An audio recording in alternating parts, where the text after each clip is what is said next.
What is good, and welcome to another episode of the Hardcore Sports Morning Show. Happy Sunday, and everyone be safe today on this East Coast. It's going to be a scorcher out. It's beautiful right now, but here in a little while, it's going to get into like 95, 96, something like that. But with humidity, probably triple digits. So stay hydrated, stay safe, and enjoy your Sunday. What's going on, fellas? How you doing? Doing good. How about you guys? Doing very good. Good to see you again, Bo. Good to see you. Yeah. Welcome, Bo. It's been a minute. Yeah. It's been a little while. It's been a lot of running around. Got anything special coming up? Yeah. In fact, later today, I will be working the Storm game, so I'll be part of the media team on WNBA there. Awesome. So, Awesome, man. Congrats. yeah, thanks. Yeah, no, that's been kind of fun. Getting credentials for the WNBA has been really cool. So even on their away trip, I've been able to Zoom into the press conferences. So that's been neat. Never had any other organization do that. Usually, if they're out of town, they're like, "Well, sorry about your luck." But so it's been kind of cool to be able to still ask questions to the players and coaches, even when they're out of town. For sure, man. That's awesome. Congrats to you and all your success, man. Definitely love watching you grow over the last couple of years here, dude. It's been awesome. Yeah, no, I appreciate it, man. It's a grind. Right, it is. How about you, James? You guys got anything special coming up? Just going through weekly shows as the norm in the off season right now. We're starting to do training camp battles as the topics weekly here, doing a couple positions at a time. We covered defensive line and safeties on our most recent episode, which should be out on Tuesday. So just having fun getting into the nitty gritty of the back end of the roster and what guys might make a splash in preseason, all the stuff I love nerding out about. Oh yeah. Well, Absolutely. before we get on to these topics, listen, Bo, I know you're a Seahawks fan, and James, you are our friends across the West here in Steel Town. So, Bo, how do you feel about the Seahawks going into this year so far since the draft, and now that your team's kind of where it's at and you know what to expect? I actually like what you guys did, with this rebuild so far, and how do you feel about it, and where you see your team at so far? Yeah, so I mean, the draft was great, right? Like they went and got high caliber guys at positions of need. Like you can't really ask them to do more than that. The biggest question is going to be, do they finally hit on their interior offensive linemen? Because if you can protect Darnold, we've seen him play incredibly well. If you can't, he sees ghosts and falls apart. So, this whole thing is going to hinge on that, because getting rid of DK, which is something I said we needed to do the last 2 years anyway. They go get MVS, who oddly enough has a very similar stat line as far as speed, his ability to catch, all of that. They mirror DK very well. You lose Lockett, you go get Kupp, right? You still have Noah Fant in the room. JSN coming into his own. You got Jake Bobo as a fourth spot. I love that name, by the way. Jake Bobo. That is an awesome name. Super nice dude. 2 weeks ago, I actually got to be one of the guest coaches for his youth pro camp. So, that's awesome. So got to work with him there. So that was pretty cool.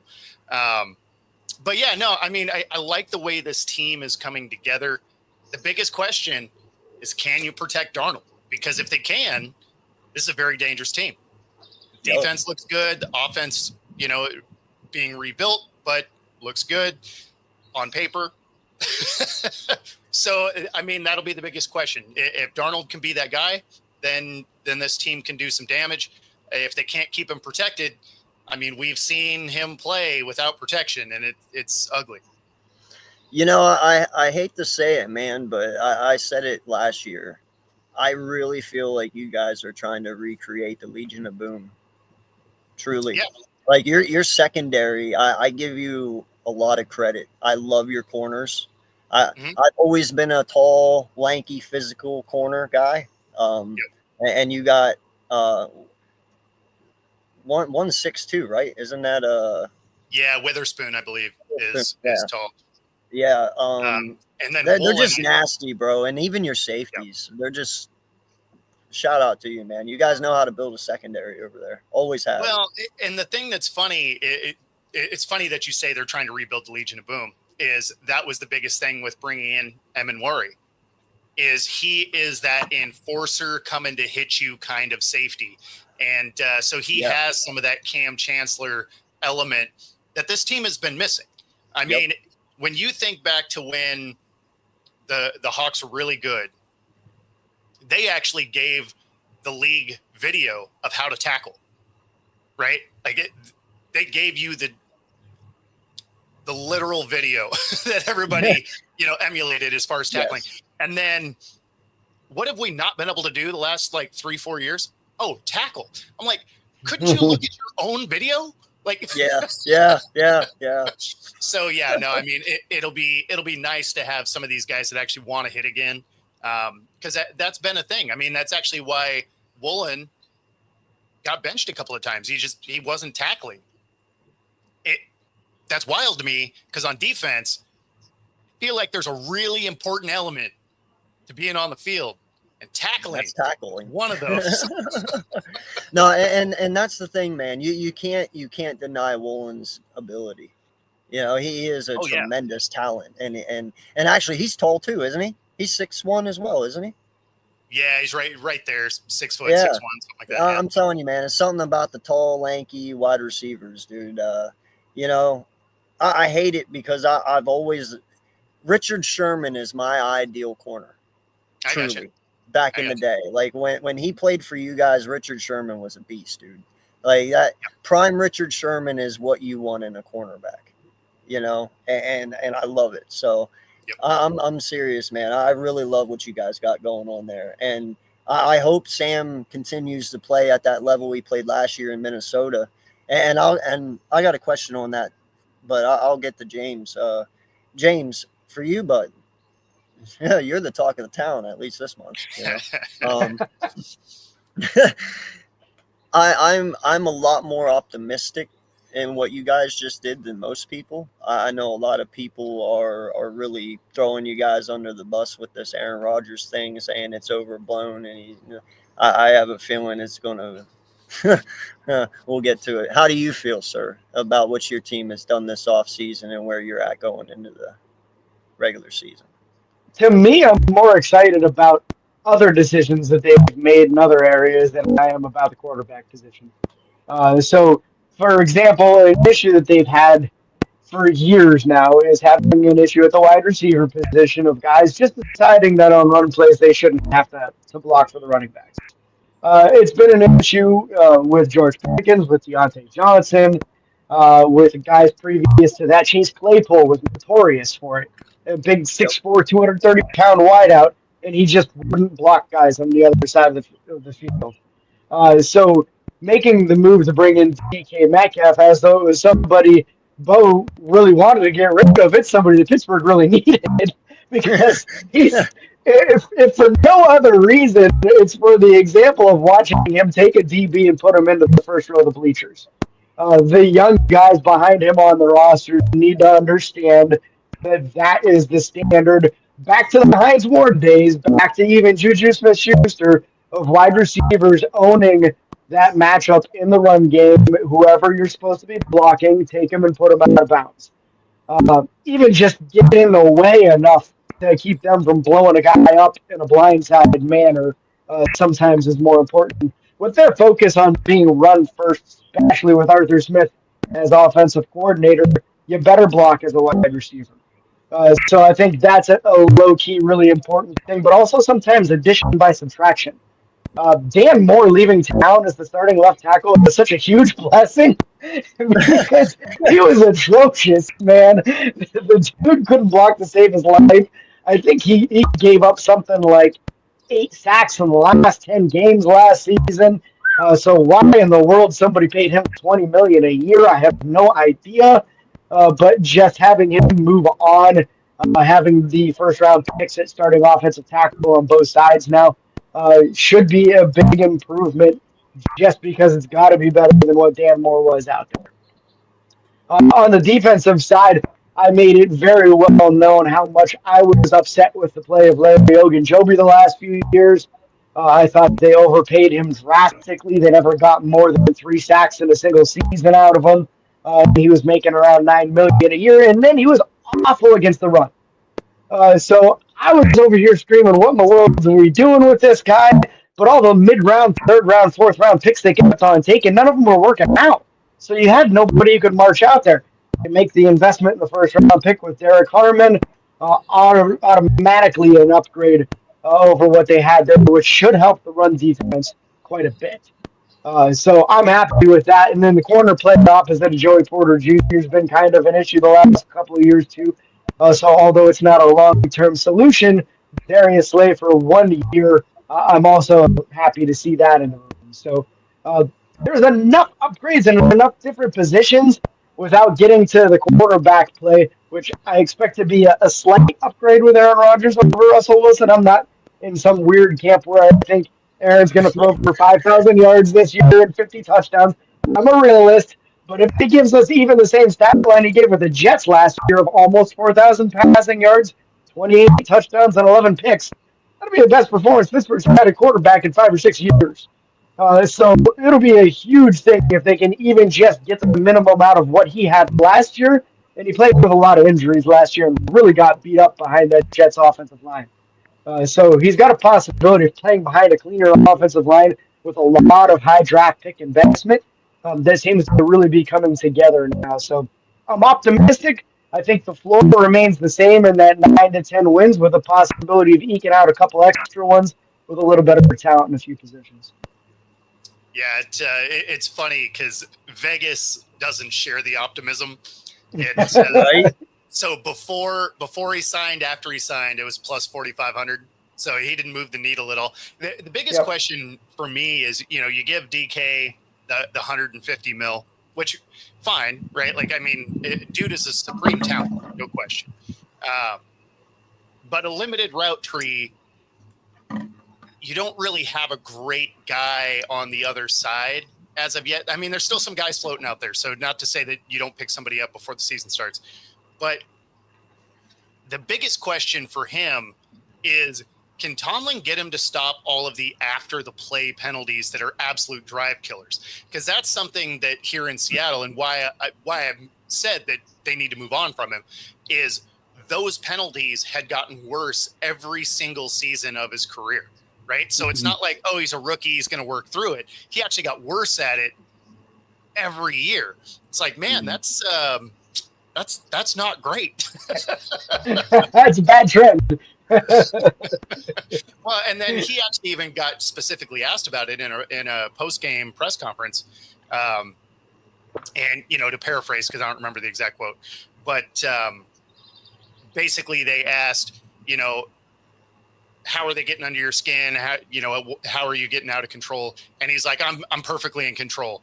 And it's like, okay, well, if that's true, then that means you're doing this on purpose. And that's even worse. That's worse. So that'll be the thing from afar that I'll be watching, to see if Tomlin can get him to go the right direction. Because we had two different coaches and neither one of them was able to kind of rein him in. So I'll be really curious if Tomlin can get him to be a little more between the lines, because at the end of the day, like you said, if he can run a guy into the stands during the play, that's exactly what you want. Go beat that dude up. But when the whistle blows, you better stop. Yeah. Yep. Well, that's it, man.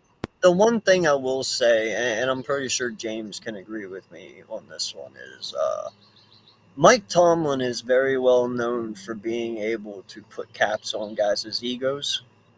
Yeah. For the most part.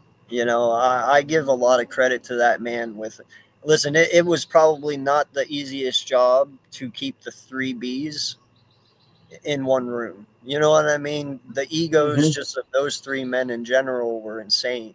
I mean, hell, they had to trade away Emmanuel Sanders because they couldn't contain it all. You know what I mean? Like, what he knows when to get rid of somebody, and that's honestly why I really feel Pickens was moved this offseason, Oh, of because course. Pickens had an ego, he had an attitude issue.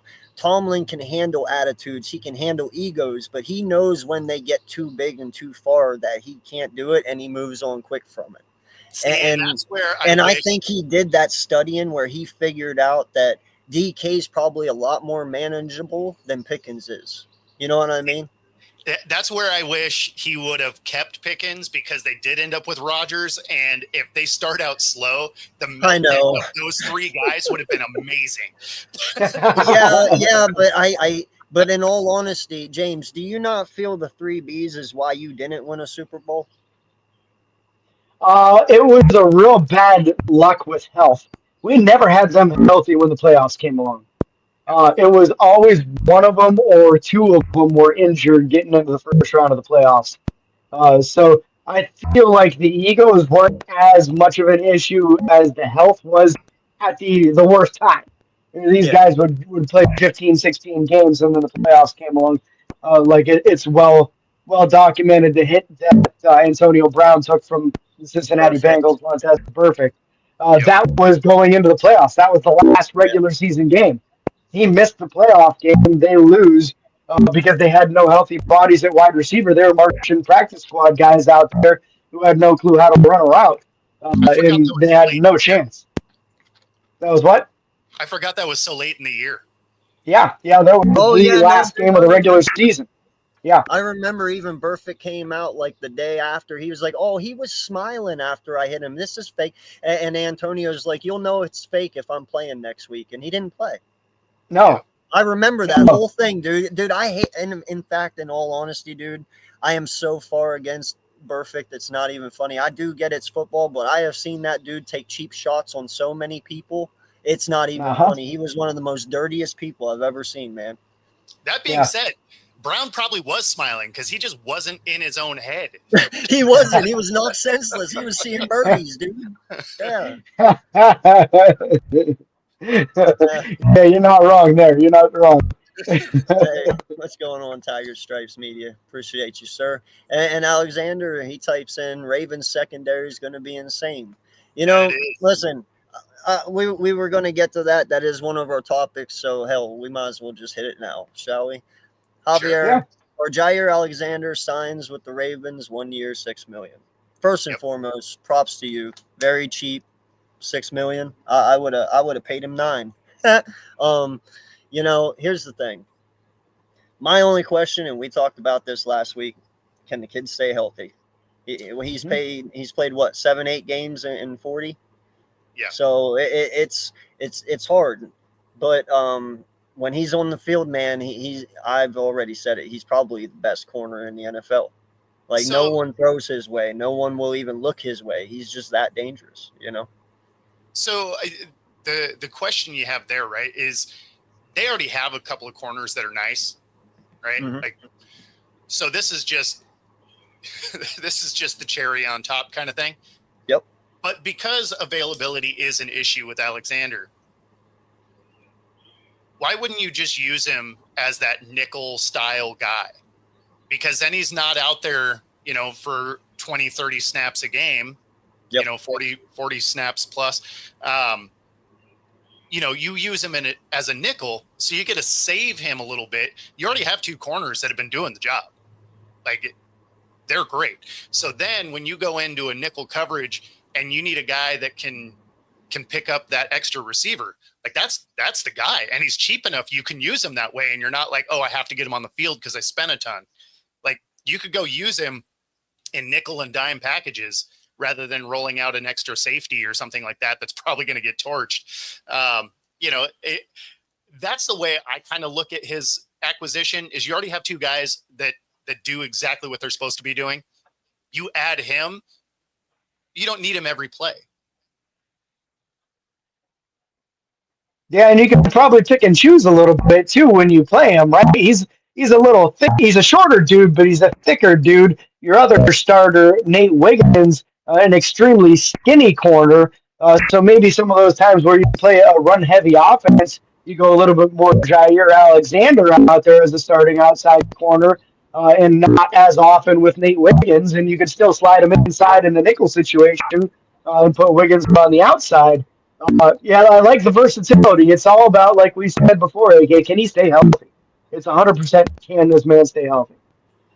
Yeah, no, it's a great signing. I figured he would go to a team where it was a win now situation, rather than try and go somewhere where they're just slightly rebuilding.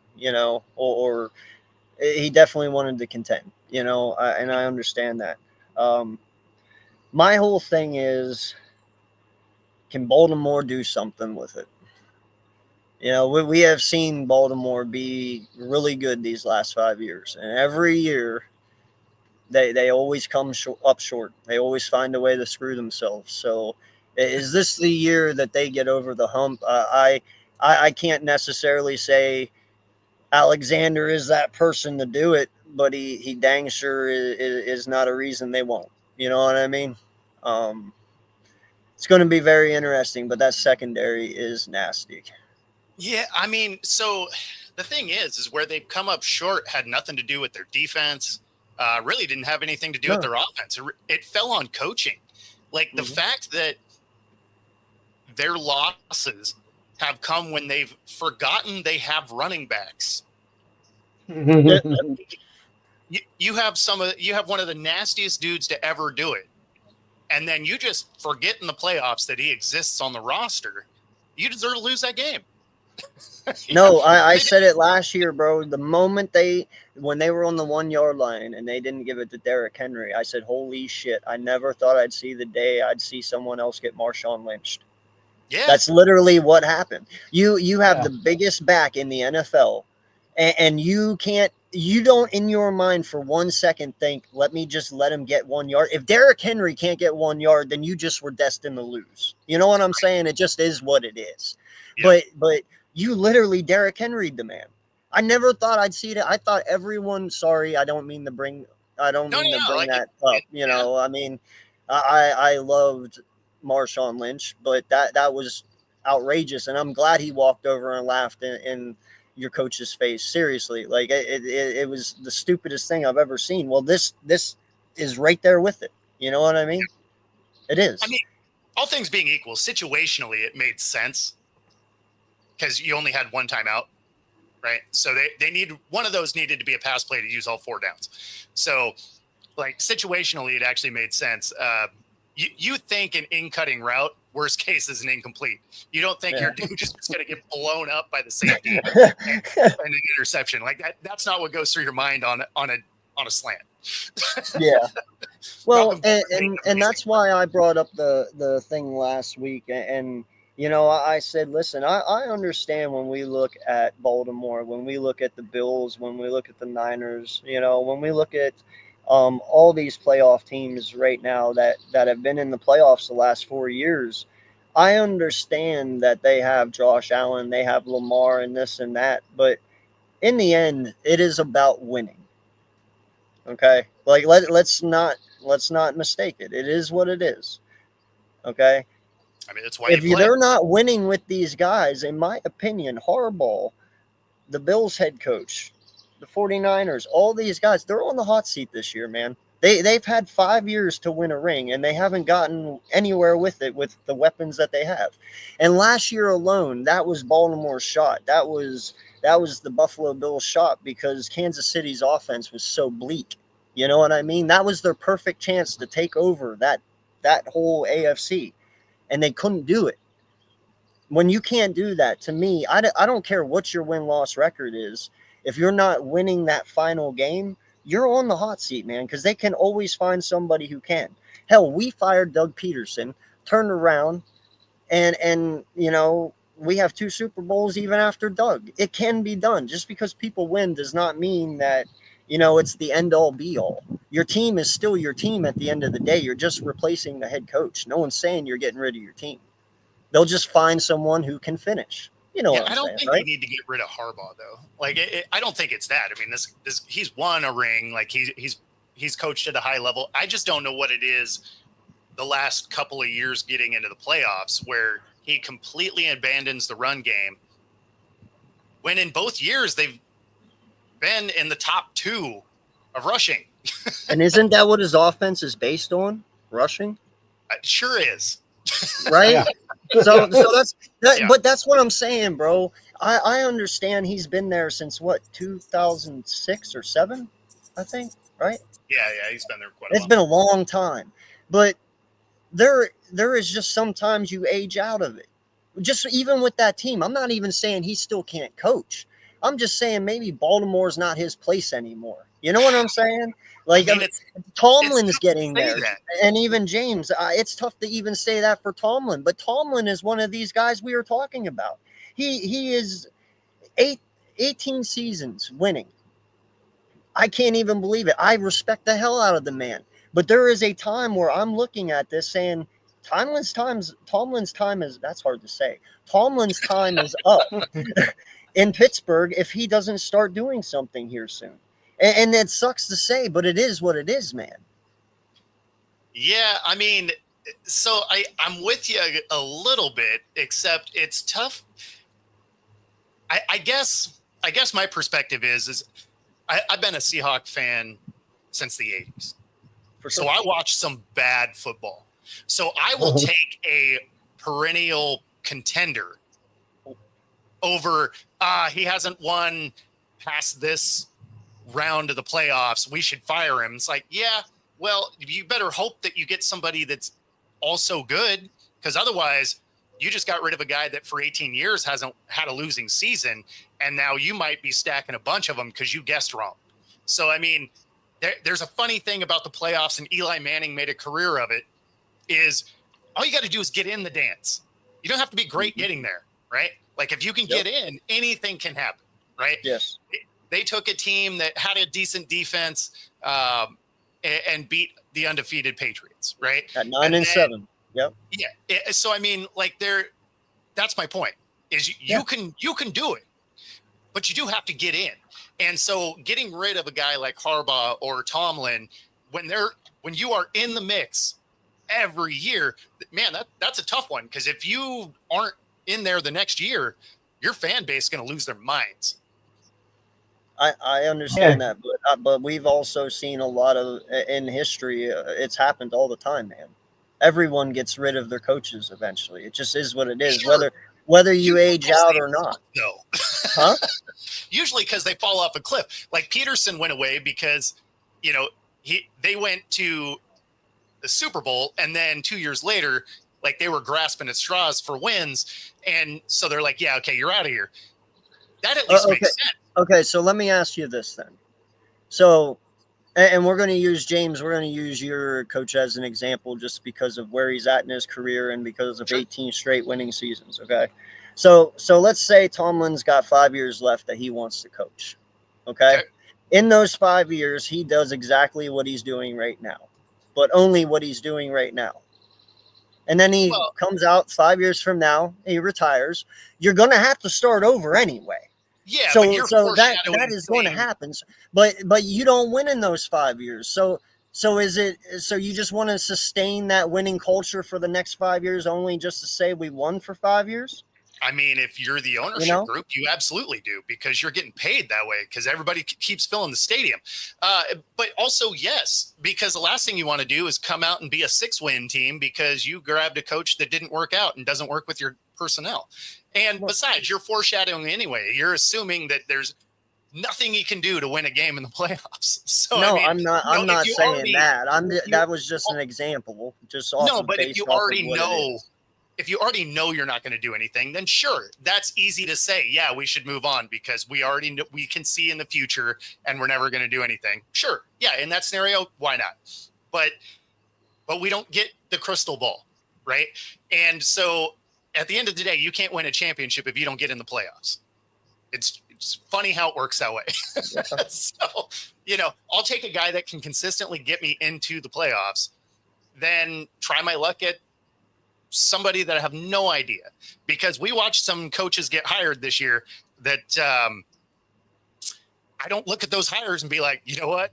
That's a championship coach. Like, Yeah, but you know what? I really can't say that anymore because you know what? I looked at that whenever we did Nick Sirianni when we hired him. Holy crap, was that man a damn joke? I looked at the dude from the Jacksonville Jaguars this year with his Duval. I'm like, wow, he's a joke. I can't watch. I bet you that dude's awesome. Just because we're all sitting here making fun of him, I bet you he's actually a really good coach in Jacksonville. And he was actually, yeah, I'm telling you, man, I've noticed lately the strange guys are actually the really good ones. You know what I'm saying? So I'm going to give him a chance here. But no, dude, we tore Nick down so much. Hell, we even tried to run him out of town last year, and he won us a damn Super Bowl. All I'm saying is that I don't. Everyone deserves a shot for the most part, man. And I'm not saying that some of these old guys aren't stuck in their ways. You know, but football is changing. And I'm not saying that Tomlin isn't good at what he does, but there are aspects that new coaches bring to football that I guarantee Tomlin and some of these older guys don't do that might help this team or any other team they go to elevate a little higher than what they are right now. You understand what I mean? No. I'm with you. It's just one of those where you're like, okay, I get it. What you wish for. but listen, eventually everyone's got to suck. Everyone goes through shitty years. Everyone does. I mean, hell, we did it for 60. We're just now starting.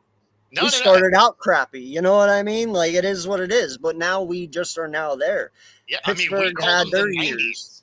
Oh, yeah. You know what I'm talking about. I watched the Seahawks back in the day, too, whenever, in the 90s when we played. It was not good football for us, but now it is. It just is what it is. Eventually, the Steelers will plummet. Eventually, the Bills will again. Even the Patriots just plummeted after Tom Brady's 20-year run. Everyone has to go back to being shitty. See, the thing is and Bobby here in the comments is exactly my point. Is I don't think Tomlin is the issue here, right? He's found a way to get into the playoffs with the most ridiculous hodgepodge of quarterbacks that you could do, and it's been just a revolving door. And he still finds a way to have a winning season and get into the playoffs.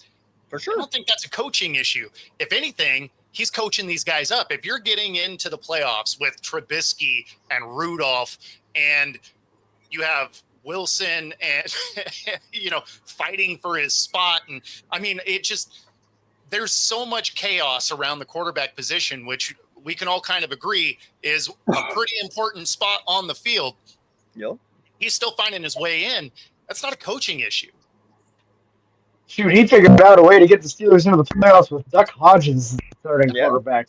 That's what there's something to be said about some things that maybe he should be getting credit for. But it's kind of funny. Sometimes I forget the similarities between our franchises. But the 80s were a god-awful time for the Steelers, too. The teams they marched out there, the quarterbacks, year after year after year, and it was a revolving door with Bobby Brister and all Mike Tomczak and all these cast-offs from other teams. And these guys couldn't even throw more touchdowns than interceptions, let alone complete more than 50% of their passes. So it was just an awful situation, and that's the part where I agree with Bo a lot on this is be careful what you're wishing for. Just because you think that the next guy is going to get you to the next level, he could be the guy that takes you backwards and sets you back 10 to 15 years. When all it could be is that, like, from a perspective of a guy who geeks out about everything Steelers related, I see what's happened the last 2 years with the draft process, with the free agency process. All of a sudden, they're jumping into the game with the compensatory draft picks, right? They're signing guys to 1-year deals instead of 2-year deals with the intention of not keeping them past 1 year, with the intention of playing them a lot for the 1 year that they're there, hoping they get that big contract with somebody else so they can get a bunch of extra picks. And now start playing the games like the Ravens have been for years, like the Patriots were during their best years, where you're getting 3-4 extra compensatory picks a year to try to rebuild. I think part of what the issue was at the end of the Ben Roethlisberger years and into this transition is just as much of a general manager issue as it has been a coaching issue because they were missing in the draft left and right. They're Hmm. not signing first round picks to their 5th year options hardly ever these days because by the time that 4th year comes, they're ready to get the guy off the team. That's not supposed to happen with your first round picks. And we're 2 years into it now with a new general manager, and this guy seems to really be nailing the draft. So Yeah. if that's what's going on, and with the coaching abilities of Tomlin to get this subpar talent at quarterback and other positions to be enough, man, you might be a year or two away from being serious contenders again if you can figure out this quarterback thing. Well, No, and I I mean, the Steelers don't have a habit of firing coaches anyway. So I They mean, don't. you only have 2 years left on his extension anyway. It's this year and next year, if I remember right. So I mean, they're going to let him play that out. The Steelers aren't an organization that is a big fan of, hey, let's pay a guy that isn't in the building. So Tomlin's going to get to finish that. But yeah, and let me be very clear, man. I'm not against Mike Tomlin. James, you know this. He's one of my favorite coaches. At one time, 3 years ago, I literally told this man, "I'll trade you Nick for Tomlin." Like, I'm not even playing. I at one point I would have gladly taken Tomlin over Nick, but now I'm sorry, that's not happening. But in all honesty, man, I understand what you're saying, but that's hold on. Go ahead. I gotta let this train go by. Sorry. See, even the train knows you're about to say some nonsense. Oh no, that's messed up. Oh, that's messed up.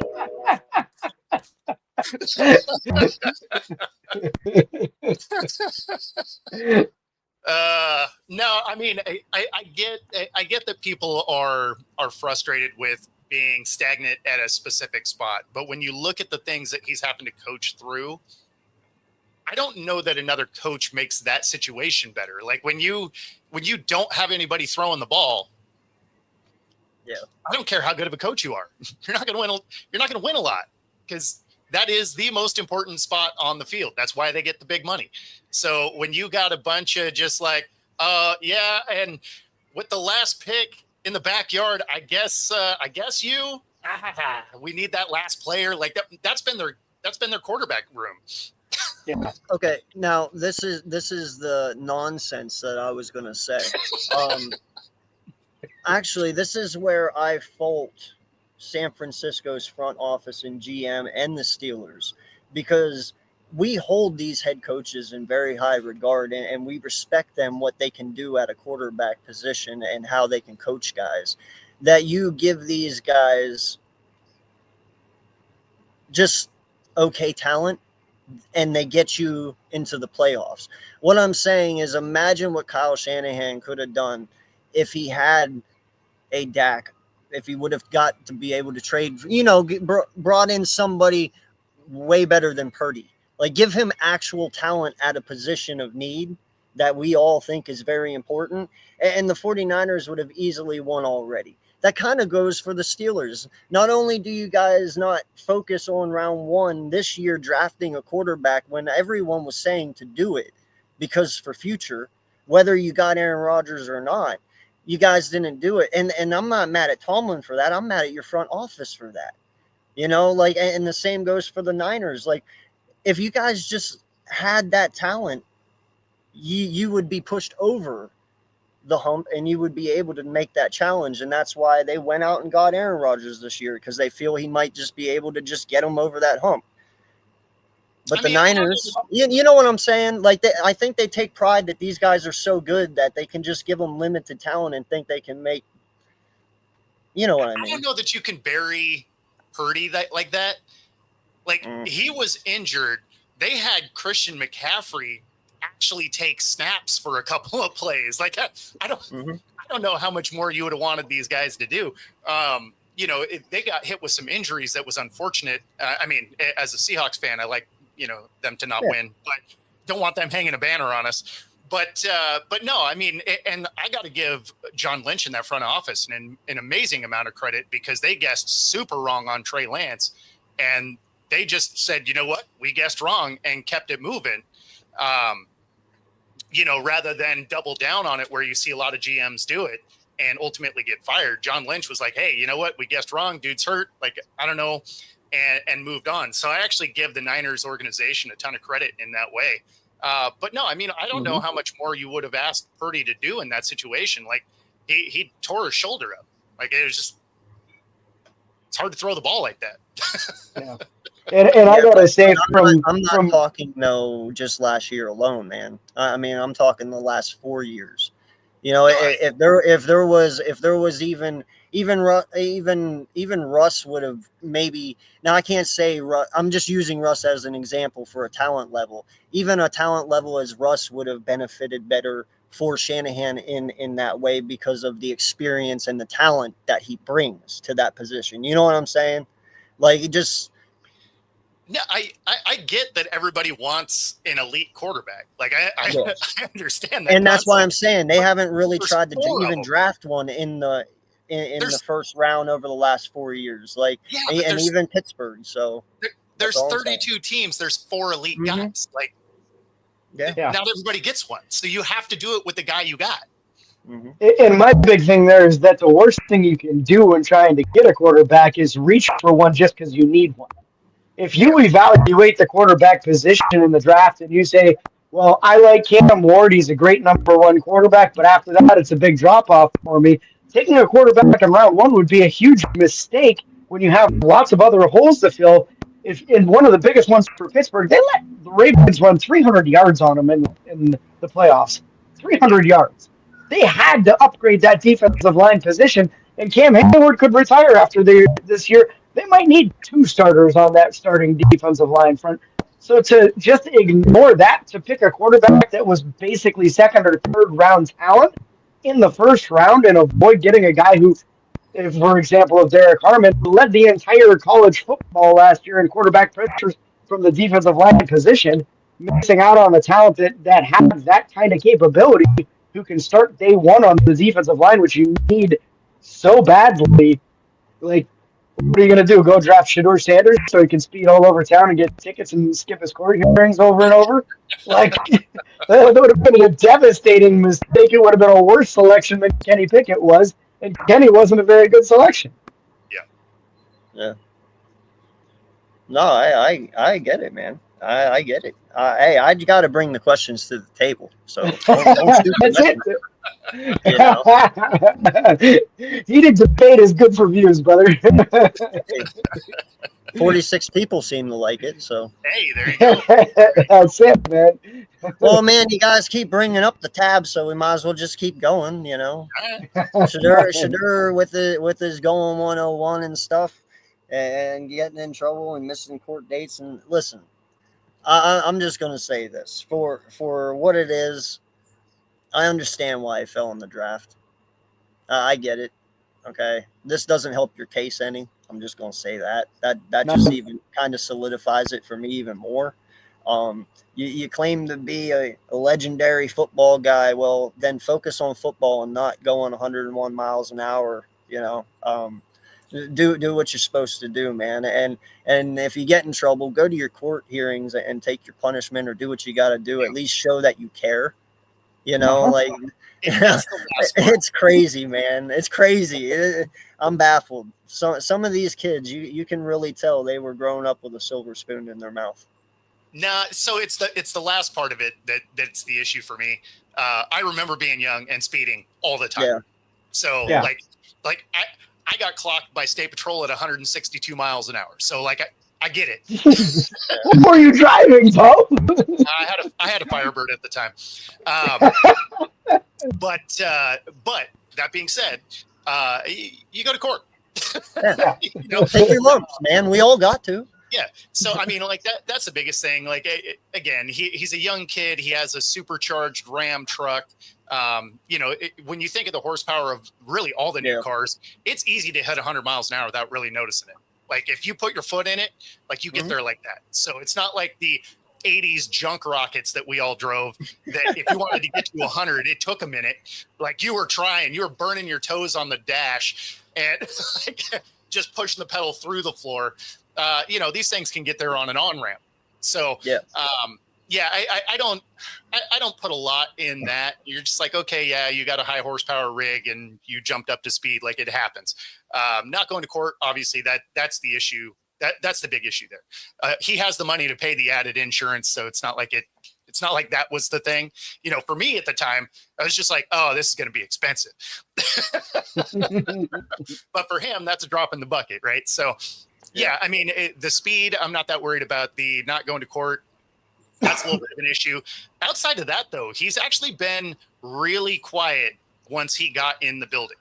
Like he hasn't done a lot of the crazy stuff that he did during college, right? The look at me, I'm legendary, all of that stuff, right? Like he hasn't done a ton of that since he got to the Browns, honestly.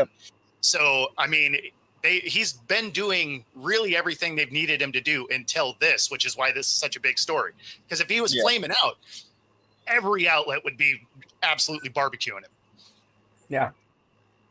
Peace and blessings to you too, Coach. Maybe he was late. Hey, well, here's the problem with that. It was 12:30 in the morning, so I don't think they have any practices that late at night. So unfortunately, he doesn't have that one in his window. My concern for him is that it seems like he's the rules don't apply to me actions right now. Sure. So he needs to be nose to the grind on the field. He needs to be perfect in those meetings and with the media. But if he steps outside of that practice facility and thinks he's above the law, you've got a problem. Things like this start to escalate for guys if not being held in check by someone. And the last person you want them to be held in check with is the law. So speeding tickets, not a very big offense. Let's be real. Like, this is a very minor thing in the world of getting in trouble with the law. But skipping court hearings can get you in some trouble. That's where a minor ticket can turn into a bigger offense, and where you can end up with somebody knocking on your door saying, now you don't have a choice on whether or not to show up to court. You're coming with me. So he needs to get this under control. Somebody needs to have that come to Jesus conversation with him. And I don't think his dad will be enough of an influence in this. It's probably going to have to be somebody with a little more experience that he trusts. Maybe on the team, I don't know. Maybe even the owner needs to take him aside and say, hey, listen, you're about to get yourself in a situation where you're more trouble than you're worth. Clean it up. No, and there is definitely some of that, right? Like you can't have your noise outweigh your talent level. That's when you see guys get cut, right? So now it's early on. It's a traffic violation. Obviously he's going to have, he's going to have to go to court at some point now. But but yeah, I mean, and it's funny because the way you said that immediately made me think of Judge Dredd. I'm not above the law. I am the law. But yeah, no, it's I don't know. We'll see. But I mean, realistically, he's been very quiet for a guy that's generally about the noise. Yeah, no, man. Listen, I understand speeding. Hell, I got speeding tickets in every state I lived in, and I lived in 4 different states. So I understand it, But like I said, man, you do the crime, at least show up for the punishment. None of us get away with that. And yeah, man, no, in all honesty, I could give 2 shits about the speeding part. No, it's just not a good look, man. You've already had this image put on you after the draft. The last thing you need to do is be getting into trouble. That's the main point. If he was trying to be legendary, he should have ran, right? Right? Yeah. Oh, shit. We're going to get that one. I mean, he didn't run at the combine. Why would he run from the cops? Man. That's like, so on that same level of dad joke, there was a comment about his speeding ticket, and they're like, oh yeah, it was 101 and a 60, and they're like, oh, that's nothing. He went 144 in what was supposed to be a 15, right? I love that one. I was like, oh, that is messed up. Oh, man. It's funny because it's true. But yeah, no, I mean, overall, like, this is really kind of a nothing type of thing. I mean, it's a speeding ticket. Like, Yep. if it was a real offense, right? I don't really hold speeding tickets in the same esteem as like anything else that gets you involved with law enforcement. Yes. So Yeah. it's sort of one of those, like, who cares? Right. Anybody that is watching that hasn't been speeding at some point is lying. Totally agree, man. No, it I don't know, man. There's just some stories that I feel don't need to be out there, and this is one of them. In all honesty, you know. Yeah. It just But lets you know how slow news is right now. right? Yes. Like, This because is not the year. yeah, like he didn't hit anybody, he didn't get in a car wreck. Yeah. Like he got pulled over speeding on the freeway. Yeah. Okay. It's not like he Not the out here time of year to get in trouble. It's Yeah. not like he's out here Ray Ricing anyone. Come on. No, Yeah. that's what I'm saying. And it's like, okay, it just lets you know that sports talk right now is incredibly slow, especially when it comes to the NFL. Because, you know, we're kind of in between practice and OTAs and like there's not a lot going on. And, you know, as far as free agency, the last few guys haven't been picked up anywhere. Like there's really not a lot going on when it comes to the NFL. So a guy getting a traffic ticket is what's headlining the stories. You're like, oh, okay. Yeah, this is a low news day. Real quick, help me out here. Who was that? Who was the Raiders wide receiver that went to jail? What's his name? That was Riggs. Riggs, right? Yeah, So except he killed somebody, so that's wildly yeah, different. yeah. Did he just get released though from jail? Didn't they just have a Mhm. thing on him for getting out early? Well, he's gonna get out early. I don't believe Get he's out out early? yet. Yes. Yeah, but the Raiders do still have his rights, so it Yes. sounds like they'll give him a walkthrough anyway. But yeah, I think he is. You really think they will? eligible. Sure, why not? You own the rights to him. You might as well see if he has any speed left. But at the I think he can be released later this year at the earliest. But it does sound like he's eligible for it. So it's either at the it would be into the season, I think, or it would be like towards the end of the season, something like that. But I would not be surprised if the Raiders at least brought him in the building to see if he can still run routes. I'm sorry, I couldn't do it, man. I'd have to release him. Me as a person, I'd have to. Just the moral behind everything and where it and how it have. I would have to. I wouldn't let him take a snap in my building. I wouldn't. Think about the organizations that routinely have guys that have been in prison, right? It's the Raiders, it's the Cowboys, Patriots. Raiders going to give him a shot. Now he may not make the team. He may not be better than what they have in house, but they're going to look at it. And I mean, he went to jail. He did his time. I know. You know, he paid all of what would have been his salary to that family. That was part of his deal in prison. All of his money went to that family. So I mean, like, he understands he's young and dumb, right? I mean, you let guys like Michael Vick come back. Dude. We're not going to sit here and put a dog and a human life on the same category. That's not going to. Well, what about Dante Stallworth then? So He ran somebody over and killed him. Yeah, but think about it this way: Vic did it on purpose. Riggs didn't. Like he was drunk. He was irresponsible. You mean to tell me that you don't have friends that have had DUIs? Oh yeah, I have plenty, and they're very responsible for it. And if they would have killed somebody, that's on them as well. Sure. Are you going to stop being their friend because they did? Because No, I mean, that's what we're saying. You're just dead to everybody because you made a mistake. I mean, like I get no. I understand that, but even Michael Vick, who you're talking about with his dog thing, he literally got released. He didn't get a chance with Atlanta. As soon as he was eligible, they released him, and then we picked him up. Now, only because of Donovan McNabb did that happen, because Donovan and Vic had a conversation one-on-one together, and then Donovan went and talked to Andy and brought him in, and so the rest was history. So in a way, Donovan McNabb was the means to his own demise. In a way, that's funny actually. But I love dogs. I have dogs.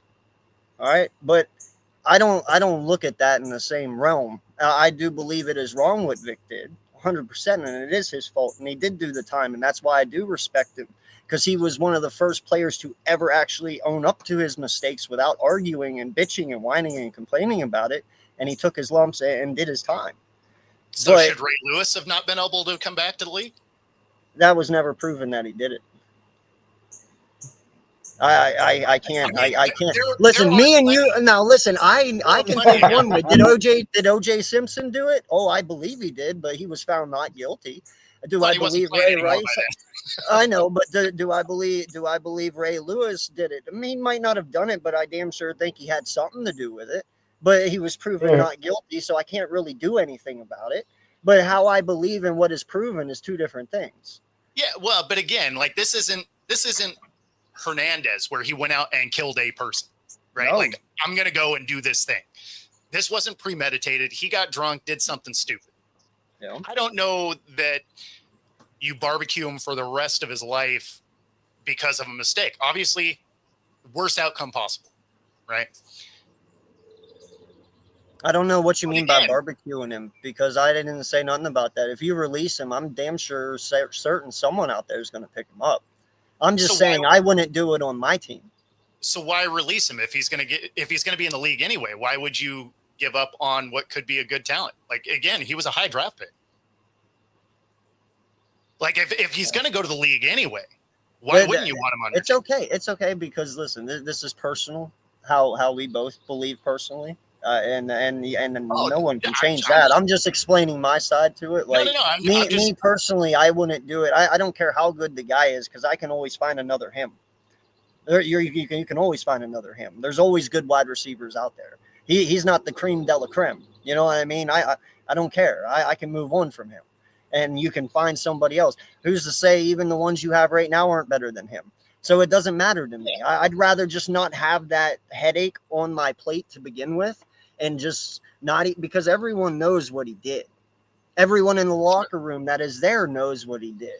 Well, now there might be some who believe in the way I believe. There might be some that believe in the way you believe. But that's going to divide the locker room up no matter what. And you don't want that headache. So just don't even start that shit to begin with and just get rid of it. It doesn't mean that he's good. It doesn't mean that he's bad. It just means the Raiders are not in mindset at the moment. And I'm going to have this conversation with Captain Jack, because Captain Jack, and I think you know who Captain Jack is, right? yeah. Me and him are very close. I'm going to give him a call after the show. I'm going to talk to him about this and get his point of view on it, because I'm very interested now to see how Raider fans feel about it, you know? But Yeah, I mean, like for you me, just like can't have. I don't know the kid either way, so it doesn't. Yeah, it actually I don't doesn't either. matter to me. I'm just looking Right. at it as you have him under contract. You can bring him in for nothing. Yeah. And they could use a receiver. Yeah. I mean, and if he's going to be in the league anyway, I sure wouldn't want him torching my defense, because again, he was a high draft pick. Mhm. It's not like you're talking about a 7th rounder. Dude had already been cut. Like you're talking about a guy that was a high draft pick. He's gonna, if he gets a shot, he'll be in the league somewhere. Yeah. I don't know. But, I mean, like I said, it's no guarantee. It's no guarantee, man. I mean, hell, Calvin Ridley was out 1 year, and Calvin Ridley is just all right now. You know what I mean? That's exactly why you just give him the walkthrough and see if he's even capable. Because if he's not, you move on. Mhm. You're not out anything. Yeah, and not just that. And secondly, I hate to tell you, bro, but Ruggs is not on Vic's talent level. Vic changed teams. He changed games. He Sure. changed the way defenses look. Ruggs is not doing that. There's levels to these things, and that's why I say the headache was worth it for Vic. I don't know if teams are going to look at it that way for Ruggs. Well, he did his. Yeah, we're talking about Ruggs there. We're yeah, not. I'm not saying that he is going to be beloved. Like I know. Yeah, and I'm not attacking you. I'm just conversating here. And No, James, no, you yeah, can no, speak absolutely. up too, man. Don't feel like you're singled out here, man. No. This is good. Like I find it fascinating. So Right. And yeah, I just used Vic as an example because his was a premeditated thing, whereas this was an accident. That's why I was making those parallels. Yeah, for sure. Obviously, there's very few people that are on the level of Michael Vick, right? Like talent-wise, dude was the human joystick. Like that's so obviously different.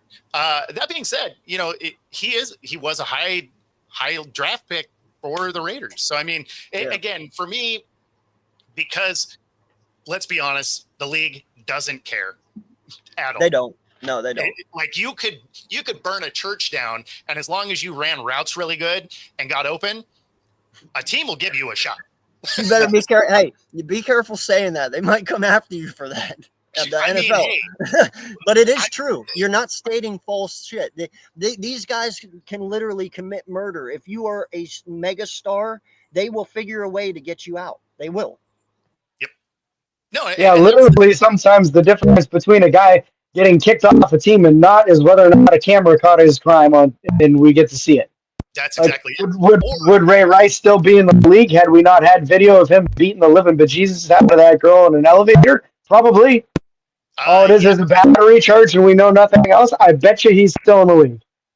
Well, he was, right? Like, so because that crime happened, and then it was weeks later that the video dropped. That's when something happened from the league. Prior to that, the league was like, oh, yeah, we're investigating, whatever. And then the video gets dropped, and they're like, yeah, you're gone, dude. Like, yeah, now they have no choice because the people have seen it, and they know how heinous it was. Exactly. That's facts. You know what, Beard, you're right. Ray Rice is the only one to ever really take it on the chin, man. It was the only. I mean, there's been a couple that the videos came out later. I forget who it was. There was another one. Like I can remember the video, but I can't remember the player. Kareem Hunt. What's that? Kareem Hunt. Oh, Kareem. Yeah. Yeah. Was that? That was when he kicked the girl, but he was fist fighting. Oh, no. There was another one that he ended up not being in the league anymore too. He basically went to his ex's house. She was there with his kid. He ends up punching her and like breaking her TV before he leaves. And then he ultimately wasn't in the league anymore after that too. So I mean, like well, AP had one too, didn't he? What's that? AP had one too, didn't he? Yeah, so sort of. He did end up playing again. His was like a child abuse type of thing. But I don't recall that there was actual like good video of it. And I think that was the biggest difference is when there's real clear video. Yeah. And when it comes to the league, they don't care about players' safety. They don't care about what players do.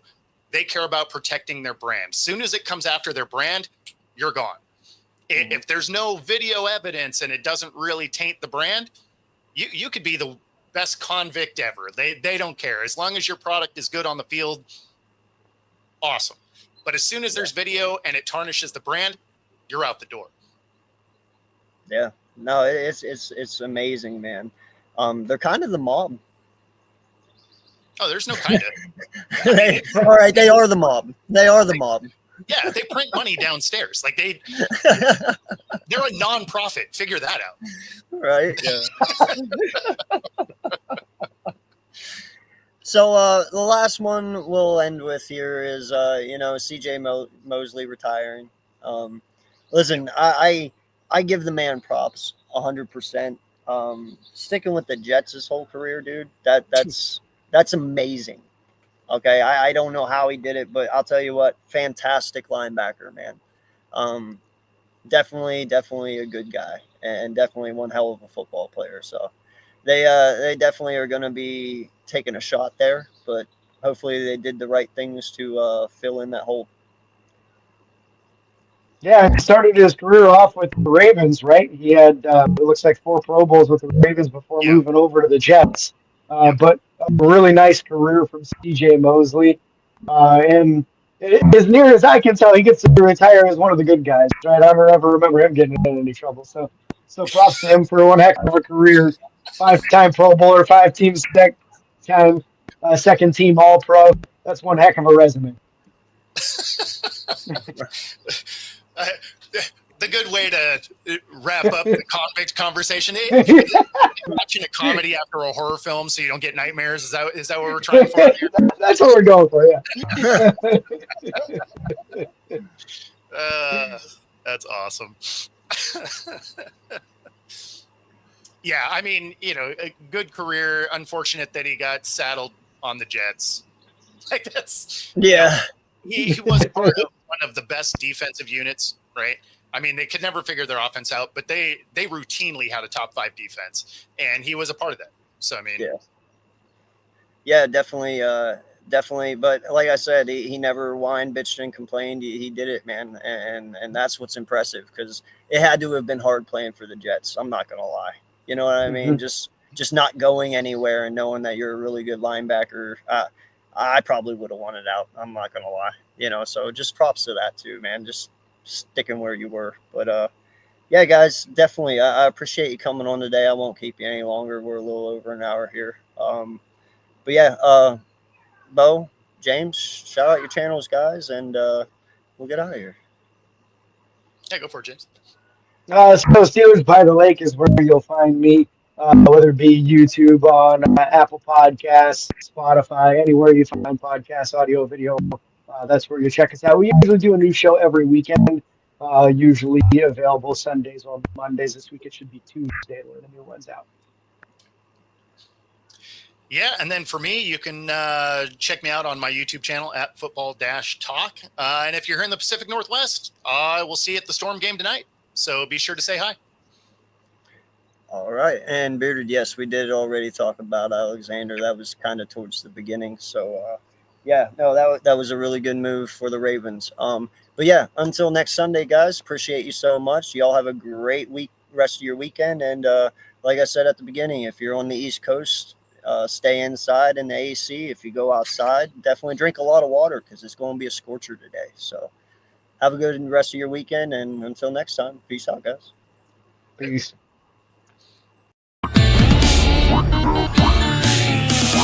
Wow.